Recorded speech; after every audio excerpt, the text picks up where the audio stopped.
Første til at lege med i legen i dag, det er dig, Anne-Marie. Godmorgen. Godmorgen. Godmorgen. Er du frisk? Det er jeg i hvert fald. Har du lyttet med de tidligere morgener, hvor vi har gættet løs på, hvor mange klistermærker der er? Det har jeg. Har du haft sådan et fast tal hele tiden, hvor du bare tænkte, det her, det er det, jeg skal skyde på, eller har du fulgt med sådan løbende? Jeg har fulgt med løbende, men jeg troede, der var mange flere fra starten af. Okay. Ja. Er du sådan en, der lige står og mangler en lækker pêche? Det gør jeg. Det ville være mange ting meget nemmere. Hvorfor dog? Fordi jeg har bilproblemer 3. uge, og ikke kan komme på mit arbejde. Og busforbindelser fra landet og til byen, de er ikke altid lige gode. Det er noget af en klemme at være i. Hvad Så er man ude på lånemarkedet hver 3. uge, for det skal også passe sammen med børn og alt muligt. Så kunne det her være den perfekte redning. Det var jo det, jeg tænkte. Så har du i hvert fald et halvt år helt uden, i hvert fald, transportproblemer. Ja, det kommer an på, om man gætter rigtigt. Ja, det er jo lige det. Anne-Marie, vi skal have gættet, hvor mange klistermærker der er på bilen. Ja.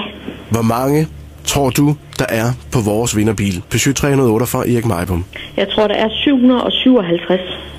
757 klistermærker. Det er dit bud? Ja.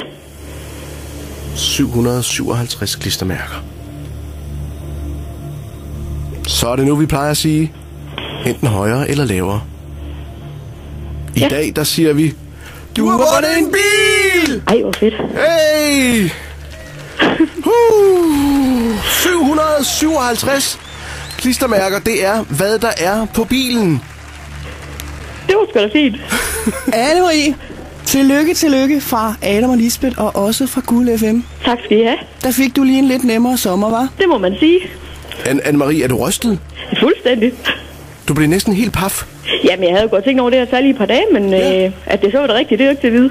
Det er jo simpelthen fantastisk. Anne-Marie, det der er sket lige nu, det er, at dine problemer med at finde på arbejde, med at hente og bringe børn, med det hele taget bare at komme nogen steder hen i verden, det er hermed løst. Jamen, det var dejligt. Det bliver en fantastisk sommer, det er jeg sikker på. Og nu skal I huske, at jeg har så mange gange sagt, at man skal køre ud og køre i bil, når man har en bil. Så det må I gøre. Det gør vi.